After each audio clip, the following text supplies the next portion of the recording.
Tapusin muna natin ang lakad natin bago ka lumandi. Ang hiling mo talaga, kaya laging maghang ano ko sa'yo eh. Kunwari reklamo ko na ikinatawa nito. Maga ba? We will check later kung talagang namamaga. Are you excited to be my wife, baby? Tanong nito, sino ba ang hindi ma-excite na maikasal sa lalaking pinapangarap mo lang noon? Baliw. Sakto namang labas ng Tita May kaya naman ay lumayo na naman siyang muli dito. Iho, here is the ring. Just wire the payment to my account. Sabi nito na iniabot ang 2 kaheta sa katipan. Yes, tita. Thank you. Sabi nito sa babae. Kindly check the items before you leave. Paalala ng matanda. Kaya naman ay binistahan ng lalaki ang mga singsing. Umanda talaga ito sa kanya oras na maikasal na silang dalawa. Alam niyang matutuwa ang best friend niyang si Miko. Nang masiguro na tamang ibinigay na item ay tumayo na silang pareho. Thank you po. Nahihiyang ani Ella dito. Alam niyang hindi magiging madali sa kanila ang lahat. Alam niya na marami pa mga pagsubok ang nakatakda nilang pagdaanan at danasin, ngunit alam niyang kakayanin nilang dalawa. Sapat na siguro na mahal nilang isa't isa para manatiling loyal sa kanilang mga nararamdaman.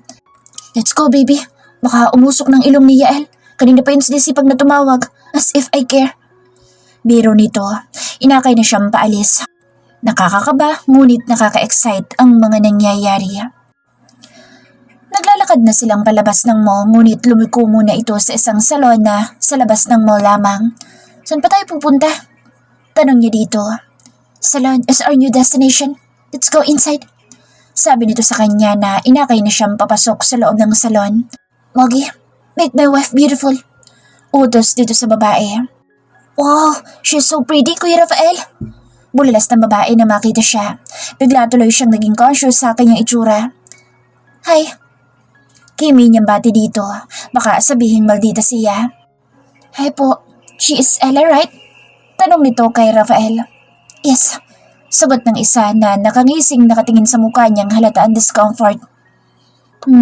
So sinagot ka na pala, kuya? Okay, let's go. Ate Ella. Sabi nito na pinaupo na siya. Huwag mong kapalan yung makeup ko ha, please.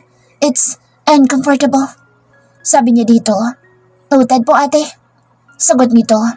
Tommy, ikaw na bahala dito kay Mrs. Villanueva. Bigla siyang namula sa itinawag dito sa kanya. Nakakakilig palang matawag ng Mrs. Villanueva. Ibang feeling pag matawag sa apelyido ng lalaking mahal na mahal mo. Maganda na naman na ito. Konting enhancement lang. Sabi nung Tommy. Hinayaan niya mga ito na ayusan siya. Nakatitig lang sa kanya si Rafael na parang baliw. Kunwari nakatingin sa magazine na binabasa ngunit maya't maya naman ang sulyap sa kanya. Ay naku kuya, di ko naman aanuhin itong asawa mo. Kalma ka lang dyan. Natatawang puna ni Tommy at nahalata yata nito ang ginagawang pagsulyap ng nobyo sa kanya. Nagagandahan lang ako sa asawa ko. Sabi naman ng loko-loko, lakas talagang magpakilig ng gago. Maya-may nagpaalam na sila sa salon. Isunuot na din niya ang puting dress na gagamitin niya. Nang makarating sila sa City Hall ay lalong nadagdagan ng kanyang kaba, ngunit mas lamang ang nadarama niya excitement kaysa sa nervyos. Lamig ng kamay natin ah. Biro niya dito habang naglalakad sila. Halatang halata ang kaba sa mukha nito lalo at mahigpit ang pagkakahawak nito sa kanyang kamay. I'm just excited to get married today. Shit, my knees are trembling, baby.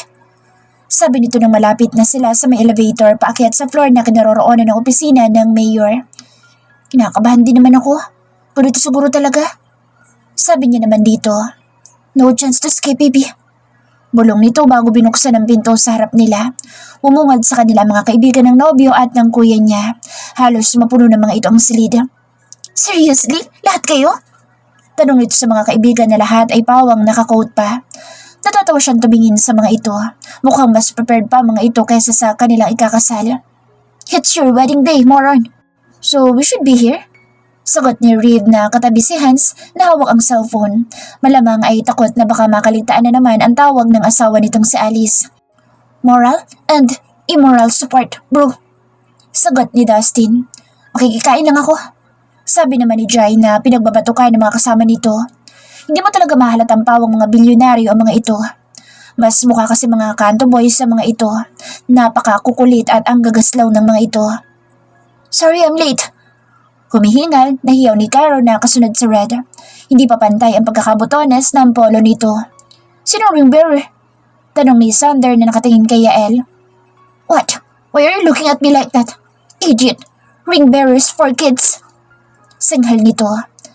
Anyone can be a ring bearer. Dustin and Lester, since you are the youngest, please volunteer. Seryosong sabi ni Ree pero alam nila na lihim na natatawa ang baliw na lalaki. Sobrang seryoso nito pero pagkasama mga kaibigan ay baliw din pala. No way! Come on, kaya mo na yan, Dust. Turo ni Lester kay Rafaela. Damn you, bro, you can get married without that ring bearer? Sabi ni Dust na nalalaki ang mata. Okay children, pwede na ba kaming ikasal? O mag-uusap pa kayo? Kasi kung oo, labas muna kayo. Gusto ko na maikasal. Sabi ni Rafael sa mga kaibigan. You know? Ay, Captain. Bibi Ella, ihanda ang tuhod ni parang Rafael later. Biro ni Kuya Dos na nakangising nakatingin sa kaibigan na pawis ang mga kamay sa nerbiyos. Before we proceed to the wedding process, pumirma na muna kayo. Sabi ng babaeng nasa likod. Ito yatang assistant ang mayor. Mukha itong manang manamit ngunit halata ang gandang taglay nito. Nakaupo sa likod nito ang gwapong lalaki na tila lawi na nakabantay sa secretary nito. Walang iba kundi ang kaibigan at kabarkada ng kanyang kuya. Nabasa niya ang nameplate na nasa mesa. Honorable Kristen Cordova. Anyway, parang Kristen, baka naman pwede mo kami ipakilala kay Miss Secretary. Sabi ni Gio. She's off limit. Sagot naman ng isa. Mayor ka? Hindi sa tinig ko. Di halata no? Pero oo, nanalo siya sa pagka-mayor last election lang. Sagot ni Yael. Siya ang naunang pumirma ng mga documents na nakahain sa harap nila. May kinuha pa itong photographer na ngayon ay kumukuha ng kanilang larawan habang pumipirma siya at si Rafaela. Tara na, umpisa na natin. Sabi nito nang matapos na sila sa pagsusulat. Naglinya naman ang mga baliw para padaanin silang dalawa sa gitna. Halos hindi niya naiintindihan ang mga susunod na pangyayari. Basta ang alam lang niya ay ikakasal siya ngayon sa lalaking bukod tanging nakabihag sa kanyang puso. I now pronounce you husband and wife. You may now kiss the bride. Sabi ni Kuya Kristen. Nakangiti ang mukha ng mga nakasaksi sa kanilang secret marriage daw pero madaming nakaalam. Mukhang legit naman ang kasal. Sa dami ba naman ang kanyang pinirmahan ng mga papel kanina? Imposibleng peke ang mga iyon. Pero wala na siyang pakialam. Ang tanging mahalaga sa kanya na ngayon ay ang saya na dulot ng secret marriage nila ng kanyang kasintahan. Maingat itong itinaas ang kanyang baba at ginawaran ng isang malalim ngunit puno ng pag-iingat na halik. Napuno ng masigabong palakpakan. Doon palang huminto ang lalaki sa paghalik. Awat na pre, mamaya na lang sa honeymoon. Biro ni Kristen. Nahiya naman siyang halos magtago sa likod nito. Ikaw kasi, alam mo namang malakas mga asar mga baliw mong kaibigan. Paninisin niya. Just don't mind them. Ang mahalaga masaya tayo. Bulong nito. Sa wakas natupad na din na matagal mo ng plano. Congratulations for both of you. Bati ni Kuya Damon sa kanila. Thank you, Kuya. Sagot niya dito. Best wishes, Baby Ella. Basta, pagtatakas ka ulit, alam na kung kanino ka lalapit. Biro ni Yael na sinamaan ang tingin ni Rafael. Mga baliw talaga. Wala man lang nag-abala magdala ng regalo sa inyo? Tanong ni Rafael. Dumukot naman ng 20 si Dos at iniabot kay Ella. Baby Ella, pasensya na sa akin na kayanan. Sabi ng baliw at nagtawanan lang ang iba. Napailing na lang si Ella. Malugod ko pong ipinapaalam sa inyo na pwede na po kayong umuwi tapos na ang kasal. Sabi ni Rafael. Uy pre, wala pang reception. Awat ni Jai. Wala naman kayong regalo. Sayang lang kung papakainin ko pa kayo. Sabi naman ng baliw niyang nobyo na secret husband niya na ngayon. Mabilis na naglabasan ang regalo ng mga baliw. Ito lang nakayanan ko. Sabi ni Hugo, kapatid ito ni Rafael kaya bayaw na niya ito sa ngayon. Inabot dito ang isang bungkos ng papel. Kinuha yun ni Ella at binuksan para lang magulat nang makita kung ano ang mga iyon. House and lot lang naman ang regalo nito sa kanila. Napaluha siya kasi para na rin silang ikinasal na tunay sa regalo nitong iyon. Sumunod na lumapit si Dustin sa kanila. Itong sa akin pre, namimilit ka eh. Nakangising sabi pa nito. European cruise naman ang regalo nito. Wow, grabe. Seryoso? Tunay ba to? Mulagat ang mata niya nang makita ang regalo ni Polo. Yes, sagot nito. Isang sasakyan na matagal na niyang iniuungot sa kuya niya ang regalo nito sa kanya. Lahat sila'y nagbigay ng regalo. Nakapagbigay na ba lahat? Tara na sa reception at kailangan na kami sa honeymoon. Sabi ng baliw niyang asawa. Natatawa si Ella na kinurot ito. Ang saya-saya niya ngayon. Kung sana ay wala nang katapusan ang lahat ng ito. Matapos ang kanilang kasal ay sa isang restaurant na pag-aari ni Caro ang kanilang tuloy. Best wishes to the newlywed. Ani Gio, nagsisunuran ng iba. Guys, kayo nang bahala dito. We are ready for our honeymoon. Sabi ni Rafael na agad niyang kinurot. Kailangan talaga ipagsigawan na mag-honeymoon sila. Este, honeymoon pala? Bakit baby? Virgin ka pa?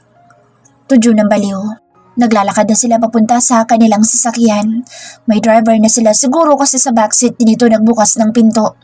Che, matagal mo na ako nasisid no? Sabi niya dito. Kala ko'y tatanggi ka pa eh. So, let's go? Tanong nito. Sino magdadrive? Tanong niya sabay turo sa driver's seat. We just wait for Manang Timmy. Sabi nito. So, saan tayo pupunta ngayon? Tanong ni Ella. Sa resort ni Johan. Maganda dun. Malamig. Masarap magyakapan. Biro nito na ikinatawa ni Ella. Dapat na siguro siyang masanay sa usapang kahalayan nilang dalawa. Masarap din bang pumatong doon? Biro niya dito. Oh, naughty wife. Yes, baby. Tila kinilabutan siya sa topic nila. Ibang-iba kasi ang mood ng atmosphere nila ngayon. Marahil ay dahil sa katatapos lang ng kanilang secret marriage. Baka marinig ka ni Manong. Saway niya dito. Saan po tayo, sir? Tanong nito kay Rafael. Sa Villagracia. Sagot nito sa matanda. Habang daan ay panay ang joke nito. Joke na may kasamang panlalandi. Meaning, may pahipo at papisil-pisil ang loko. Malayo pa ba yun? Tanong niya dito. Malapit lang naman, baby. Maganda dun. Nakapunta na ako ng binyag ng anak ni Johan. Sabi nito. Anak? Taka niyang tanong. Akala niya kasi binata ang lalaki. Yes. Anak nila ng dati niyang kababata na namatay na. Sabi nito na ikinatango niya. Marami pa talaga siyang hindi alam sa mga kaibigan ng kanyang kuya. Kahit pa sabihing halos kasama na niya ang mga ito habang lumalaki siya, ang dami pa niyang hindi alam sa buhay ng mga ito. Sabi pala ni Mommy, dapat by Monday nasa LA na ako. Sabi niya dito. Ayaw niya sanang i-open up ang ganitong usapin ngunit kailangan maging handa silang pareho. Ang aga naman. Sige, susunod naman ako agad sa iyo doon. Sabi nito na ikinatuwa niya. Parang hindi na siya sanay na wala ito sa kanyang tabi lalo't ilang linggo na din silang hindi mapaghiwalay. Kailangan daw kasi ni Mommy at Daddy na asikasuhin ka agad. Walang katuwang si Kuya na mag-alaga ng kambal at kay Rich. Sabi niya dito. I understand. Basta kahit anong mangyari hihintayin mo ako doon. Yayariin kita pag may umaligid-aligid sa iyo doon. Banda nito. Parang gusto kong mayari. Pero niya dito. Mamaya, yayariin talaga kita. Sagot naman ito na pilyo ang iting nakabadha sa sulok ng mga labi. Nang pumarada ang sasakyan ay parang normal lang silang dalawa ngunit lingid sa kaalaman ng lahat ay sabik na sa isa't isa ang dalawang bagong kasal. Lalong-lalo na siya. Iba talaga pag legal na ang gagawin ninyo. Anong room ba? Tanong niya dito. 20 baby. Unahan tayo? Tanong nito. Kanya-kanya silang takbo na parang mga baliw lang. Malakas na halakhak ang pumuno sa lugar, lalo na nang muntik itong mapasubsob sa may halamanan. Untik nang mabawasan ang kagwapuhan ko dun ah. Tara na, sabay na nga lang tayo para mabawasan ang lamig. Malanding bulong nito. Wala tayong dalang damit. Napakagat labi niyang sabi dito. We don't need those. Sabi nito. Hala, hindi tayo nakapagpaalam sa mommy mo. Nangangambang sabi ni Ella dito. I already called them. You worry so much. Puna nito. Kasi naman biglaan ang alis natin kanina. Katwiran niya. Yes, biglaan pero tiyak naman. Sabi nito na inabala na ang sarili sa kakatingin-tingin sa paligid. Nang sapitin nila ang silid ay napanganga siya sa naabutan. Honeymoon suite kasi at may specialized na mga designs na mukhang ilang araw nang hinanda para sa kanila. Ang totoo, ilang araw ng planado ang kasal na to. Untag niya dito. Hindi kasi siya naniniwalang bago lang. Kung kanina siguro oo pero sa nakikita, ngayon mukhang planado. I planned it bago pa man ako makapagkitang muli. Amin ito. Paano kung hindi pala ako pumayag? Naisatinig niya. Kung hindi ka pumayag, mapapapayag kita kahit pustahan pa tayo. Let's start now, baby. Bulong nito sa kanya. Mabilis na nayapo siya nito sa bawang at mabilis na sinakop ang kanyang mga labi. Mapusok at puno ng init at pagsuyo ang bawat paghagod ng mga labi nito sa kanya. Kanina pa, walang imik at tulala sa Ella. It's been 2 days simula na maikasal-kasalan sila. Kahapon ay umalis ito sapagkat nagkaroon ng emergency sa isa nitong satellite branch sa Sedan. Maayos naman ito nagpaalam sa kanya at natutuwa siyang gano'n ang ginawa nito. Batid nitong mamayang gabi na ang kanyang flight papuntang LA. Ngayon pa lang ay naiiyak na siya kasi napakabago pa lang ng ligayang natamasa niya, mapuputol naman agad-agad. 28 na siya ngayong taon. Baka humanap si Rafael ng mas bata sa kanya. Hindi niya kasi matiyak kung ilang buwan na itatagal niya sa LA. Ay naku ma'am, malas po kaya sa negosyo ang ganyan. Mahal ka naman ni si Rafael kaya kalma lang. Sabi ni Gwyneth. Umuwi sila kahapon sa Quezon. Ayaw niyang makapatay ng malantod. Sayang ang kanyang buhay kung papatulan niya si Hazel. Kaya nag-aya na siyang umuwi. Balak din kasi niyang asikasuhin ang kanyang negosyo bago siya umalis. Di pa kasi siya tumatawag eh. Alam naman niyang palos ako ngayon. Naiiyak niyang sabi dito. Sus, pabebe masyado. Oh, ayan tawagan mo na. Sabi nito, sabay abot ng cellphone niya. Nakailang ring na ang cellphone nito ngunit walang sumasagot. Muli siya nagdial at this time ay sinagot na nito. I'm in the middle of an important meeting.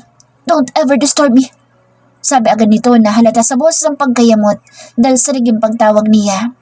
Napasapo siya sa dibdib sa narinig mula sa lalaki at para siyang tinadyakan sa mga sinabi nito kahit na hindi naman dapat. Okay, sorry. Sabi niya na pinunasan ng mga luhang pumatak sa kanyang mga mata. Pinunasan niya ang kanyang luha upang maikubli sa mga kasama. So nagkausap kayo? Tanong ni Krisa. Oo. Sige, babalik na muna ako sa bahay. Ayusin ko ng mga bagahe ko. Paalam niya sa mga ito. Nang makauwi ay wala siyang ibang ginawa kundi ang mag-iiyak. Masama ang kanyang loob sa katipan ngunit alam niyang matindi ang problemang kinakaharap nito ngayon. She is trying to calm herself para kahit papaano ay maging malawak ang kanyang pangunawa dito. They are not getting any younger. Alam niyang this time ay kailangan niya din na intindihin ang sitwasyon nito. Nag-chat siya dito para sabihin paalis na siya papuntang airport. Umaasa kasi siyang kahit ihatid man lang siya o ipahatid sa tao nito sa airport. Ngunit hanggang sa makasakay siya ng aeroplano ay wala ni anino ni Rafael o ng tao nito na naghatid sa kanya. Masama ang loob niya ngunit pilit niyang iniintindi na baka sobrang busy lang talaga nito. Habang lulan siya ng eroplano ay napasulyap siya sa singsing na kanyang suot-suot. Ang singsing na magiging pag-asa niya. Susunduin siya ng daddy niya sa airport pagdating niya ng LA. Abala kasi ang kuya niya sa ngayon lalo at malapit ng mag-1 taon ang mga bata. How are you anak? Untag ng daddy niya. Ayos lang po ako dad. Sagot niya matapos na yumakap sa ama. Nagkausap na kayo ni Rafael? Tanong nito. Tinignan niya kung may bakas ng disgusto sa ama para sa kanyang kasintahan o sa asawa niya. Hindi niya kasi tiyak kung legit ang kanilang secret marriage. Nakahinga naman siya ng maluwag nang mapunang hindi naman. Opo, Dad. Sagot niya. So, when he is planning to marry you? Tanong nito na ikinapula ng mukha niya. Dad, saway niya dito. Bakit? You're both in the right age now. Settle down. Noon nga halos pilitin niya ako na ipakasal ka sa kanya eh. Sabi nito na naiiling. Naalala niya secret wedding na nangyari nung nakaraan. Sana totoo iyon para at least may assurance siya sa kanilang relasyon. Di ka na nakaimik? Di pa ba nagpo-propose? Tanong ulit nito. Hindi pa namin napapag-usapan? Sabi niya na lang. Nang makarating sila sa bahay ay ganoon din ang naging tanong ng kanyang mommy at kuya niya sa kanya. Wala si Lander at may ginagawa itong malaking kumpanya sa Europe kasamang ilang kaibigan nito. Mabagal-bagal na naman ang gagong iyon. Iiling-iling na sabi ng kanyang kuya. Pilit niyang inaaliw ang kanyang sarili sa pag-aalaga sa kanyang mga pamangkin. Kahit pang ang isip niya ay nasa ibang dimensyon ng mga sumunod na sandali. Hoy Ella, tinatanong ko ni Mami kanina ka pa tulala dyan. Sabi ng kuya niya na tinapik pa siya sa balikat. Ha? Tanong niya. Sabi ko, kumusta ang mommy ni Rafael? Tanong ng mommy niya na ikinilangon niya dito.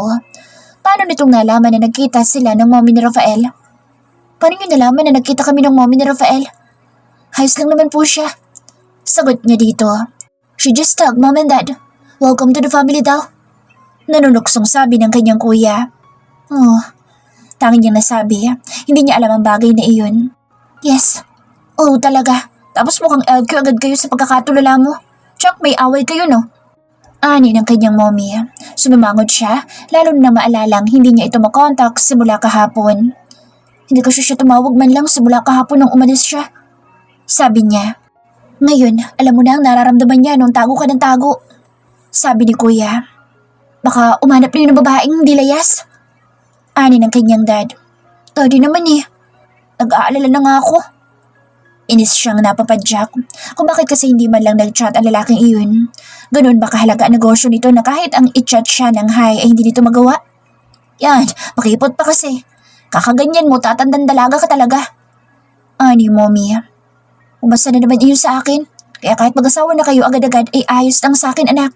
Mas gusto ko mapunta ka sa kagaya ni Villanueva. At least alam kong kakayanin niyang rendahan ng pagiging moody mo. Ani daddy. Namula mukha niya sa sinabi ng kanyang ama. Kung alam lang nito, sa sobrang randa nga ni Rafael ilang gabi siyang puyat sa kakagapang nilang dalawa. Halos ilang oras lang ang nagiging pahinga niya sa gabi, lalo at minsan, ilang round din ang nagagawa nila. Naku dad, huwag mo nang dagdagan ng init ang ulo niyan. Baka mamaya magkumahog nang bumalik ng Pilipinas. Biro ng kanyang kuya. Ilang buwan niyo po ba ako balak na magstay dito? Tanong niya. Mabuti na yung may ideya siya. 1 buwan lang naman anak, o baka nga ilang linggo lang. Kahit itanan ka na ni Rafael, pagkatapos ay walang problema sa amin. Sabi ni daddy. Medyo ayos na naman ang kanyang pakiramdam. Meaning, hindi na siya nag-iisip ng kung ano-ano mga negatibong bagay tungkol sa nobyo niya. Halika dito baby Ray, we will change your diapers. Sabi niya sa pamangkin niya. Kakawag-kawag naman itong lumapit.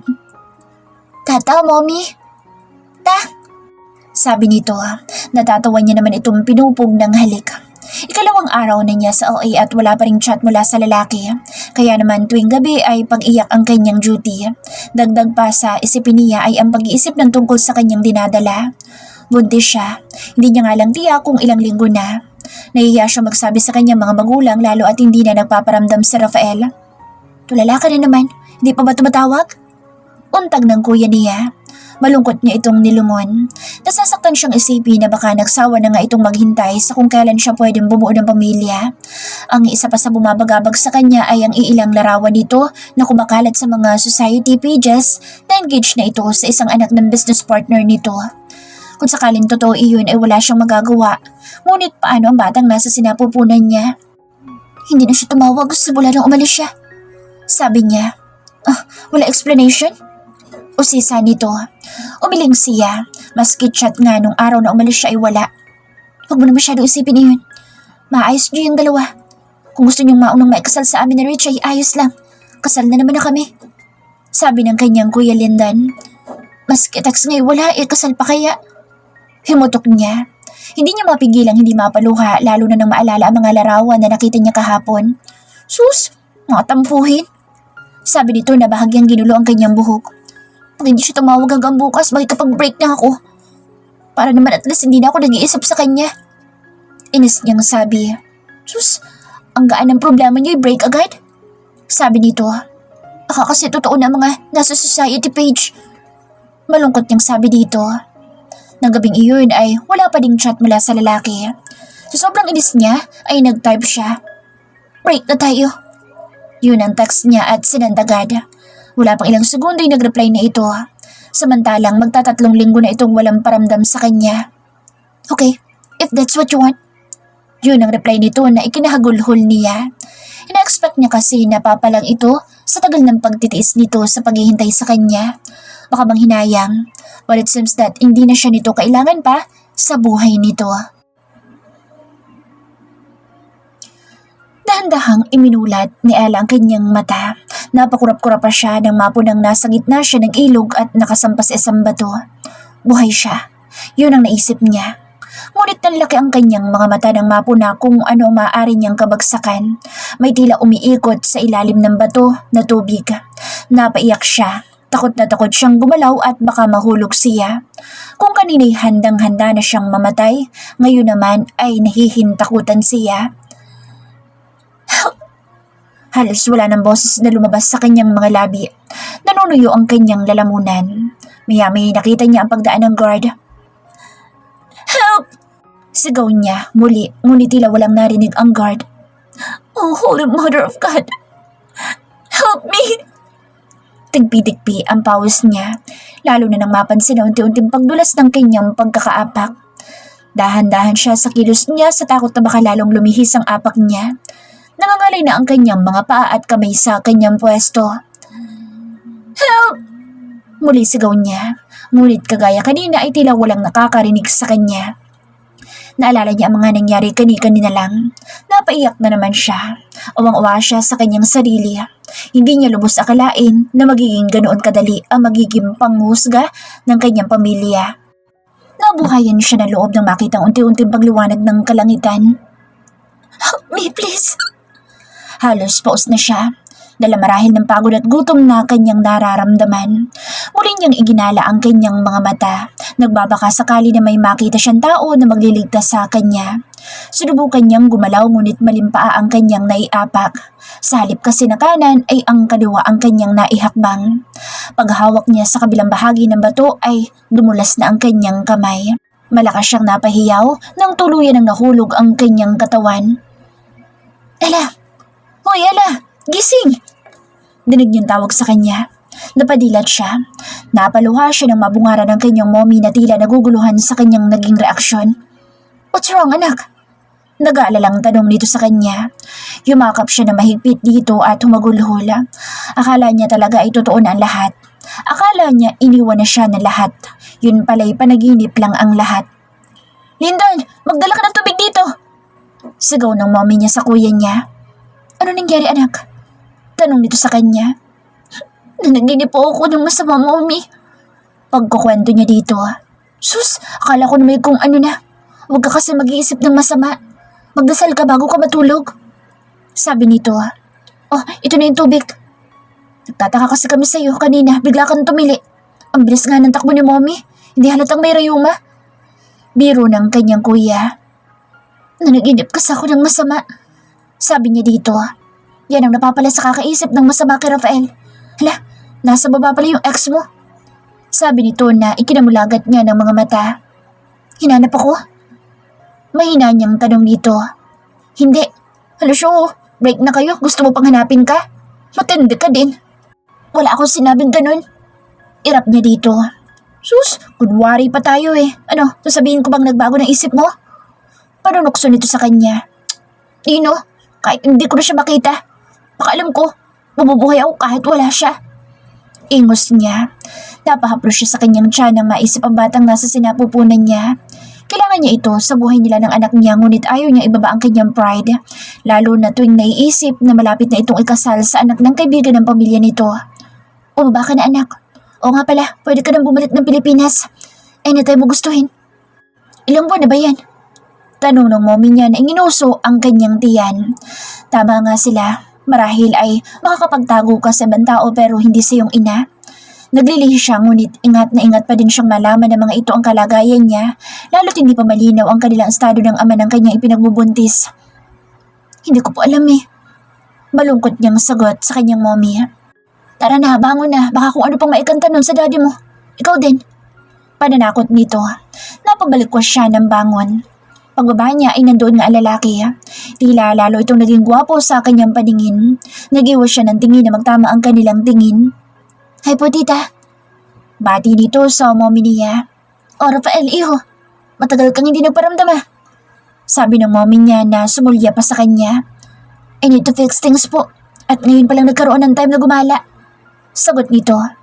"Kamusta naman mga magulang mo, iho?" Untag ng daddy niya sa lalaki na nanatiling nakasunod sa kanya ang mga mata. Paano niya nalaman? Simple lang, may CCTV sa likod ng ulo niya. Charot.